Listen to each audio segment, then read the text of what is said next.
वो बड़ा होके क्या करेगा, पढ़ाई करके क्या आगे जा पाता है, या गाँव कटोरा गाँव छोड़ के दूसरे गाँव में चला जाता है क्या या नहीं। क्योंकि जो उनका स्थानीय उनका जन्म हुआ था वो तो उधर ही कटोरा गांव में हुआ था, बट उनके पापा का जन्म भी कटोरा गांव में, बट उनकी मम्मी शादी करके गई थी वो दूसरे गांव में। तो वो उसके लिए जो जिस गांव में आए थे तब वो जो गांव के लोग थे उनको बहुत परेशान कर रहे थे।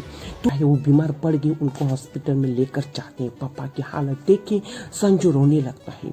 अब कुछ ही देर में रिपोर्ट आने वाली है, क्योंकि संजू के पापा की जो हालत थी बहुत बेकार हो गई थी और रिपोर्ट चेक कर रहे थे तब रिपोर्ट आनी ही वाली थी। बट संजू को लगा कुछ हो तो नहीं जाएगा, बट रिपोर्ट आने की सभी लोग राह देख रहे थे, उनके फैमिली मेंबर, क्योंकि कटोरा गांव के लोग तो सभी इग्नोर कर रहे थे, इसलिए कोई हेल्प करने के लिए को लगा कि मेरा जैसे जन्म हुआ वैसे मेरे पापा बीमार हो गया, मैं जन्म लेकर तो आया बट मेरे पापा पे कोई मुसीबत तो नहीं लेकर, ऐसे उनके मन में बहुत सवाल चल रहे थे। बट संजू ने किसी को बताया नहीं।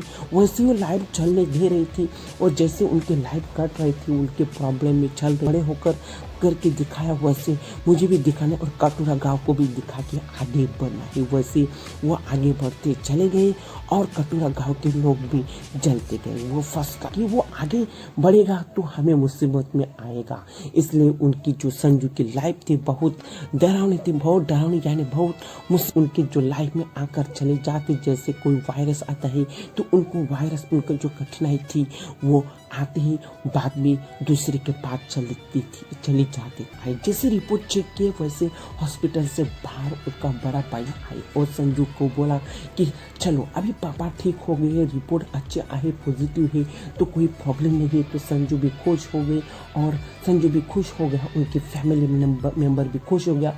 और जो उनकी दुआएं थी, जो कटोरा गांव के लोग बोल रहे थे कि ये इनके पापा ऊपर जाना चाहिए, उनको कुछ बड़ा ऐसा होना चाहिए जग से जो वो ऐसे बेड पर ही पड़े रहे, बट वैसा कुछ नहीं हो, क्योंकि भगवान की कृपा से संजू के लाइफ में उनके पापा फिर से रिटर्न आ गए, उनके फैमिली मेंबर में फिर से रिटर्न आ गए और कटोरा गांव पे मुसीबत आने का संकेत दे गए थे। वैसे बट कटोरा गांव के लोग अभी डर रहे थे। संजू बहुत खुशहाल था, संजू बहुत टैलेंटेड मैन था, वो आगे चाह रहा था। फर्स्ट क्लास से 4th क्लास तो वो गया ही था, 4th क्लास से वो अभी धीरे धीरे 10th क्लास में पहुंच रहा था। अभी 4-5 साल कैसे गुजर गए, कैसे लाइफ में प्रॉब्लम सहन करते गए, वो किसी को समझ में नहीं आया और संजू को भी समझ में नहीं आया। तो वैसे वो चलते गए और संजू भी पढ़ा